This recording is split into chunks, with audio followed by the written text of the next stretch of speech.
guys, so we're here in Legendary Trading Academy and I am Lady together with Mark. So, ngayon, student natin si Mark, di ba? So, kanina nag-aral siya ng freshman class natin. So, ngayon, gusto kong makilala pa si Mark. Si Mark, kamusta ka, Mark? Anong trabaho natin? Online freelance agent po, ma'am. Yun po, nag-aaral po tayo about sa freshman course po natin, ma'am. So, yung mga basic po na napapag-aralan kapag mag-aaral po sa school, parang ganun lang din po siya. Bakit mo gusto matuto ng trading? Para makatulong po ako sa family ko, self ko, invest sa church din po namin. And magkaroon po na time freedom and of course, financial freedom. Grabe, di ba? Nagpunta rin dito kasi ayaw niya nga ma-scam.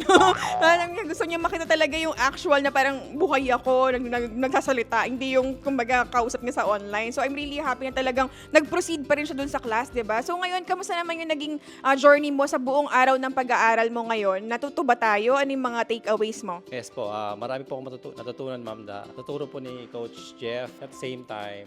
Meron po siyang binibigay na book para may take home po natin. Parang sa school lang din po, meron po siyang homework. Para in case na meron kang gustong balikan, meron kang babasahin. So meron din pong freebie si ma'am, discount voucher. In case na mag-take ka ng full course, makaka-discount ka.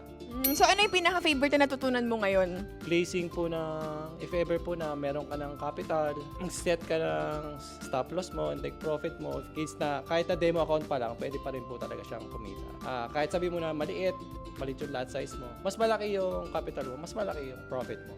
So, ngayon natutunan mo talaga is syempre yung mga terminologies na mga ginagamit ng mga traders, tas makapag-trade din talaga ng actual dun sa demo trading mo, no? Paano mag-set ng mga stop loss, take profit? Opo. At least yung mga basic po na at least malaman mo kung paano mag-profit. So far ngayon, may profit ka ba dyan na, kamusta, magkano na ang profit? Pakita natin kung pumapaldo na ba to si Mark. Ayun guys, so tignan nyo, pakita mo, $32 na ang kinita ni Mark, di ba? Oh. Meron siya ngayong floating na $32, di ba? And yung kinita niya kanina to, yan, $621 na. Opo. So demo account pa lang po siya. Wow, pero still, di ba, prof, at least, Kung sa actual na pera niya po talaga siya, malaking bagay na po ito. $621. $100 pa lang po, malaki na eh. What if totoong pera tas $621? oo, di ba? So, imaginein mo, talagang malaki yan. So, ngayon, anong ginawa mong strategy dyan? Paano ka na kumita ng $621? So, ang ginawa ko po kasi, yung first 3 trades ko is manual trade lang po muna base po sa turo ni Sir Jeff, sa Sir Arden. Then, yung the rest na 8 trades po, galing po kay Ma'am Denedy. Opya na. Yes, opo. So at least sinabayan ko muna yung signals niya based doon syempre sa experience niya, 'di ba? Mas marami siya experience. So alam niya na kung paano basahin yung mga ganitong klase na po o sa market po. So doon po mas lumaki po yung profit. Kasi kung makikita niyo po siya, base po doon sa manual ko, may mga loss din po syempre. Hindi naman po Opo.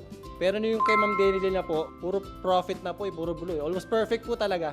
Grabe naman. Hindi, syempre, meron pa rin yung mga, eventually, mag-ingat pa rin tayo sa mga kakopy natin signal. Huwag tayong mangopya blindly, di ba? So talagang dapat, alam pa rin natin mag-analyze, di ba, ng market. So yun, thank you, Mark. See you sa sophomore class natin. I hope na talagang maging profitable ka pa sa journey mo, di ba? Thank you. Nice meeting you.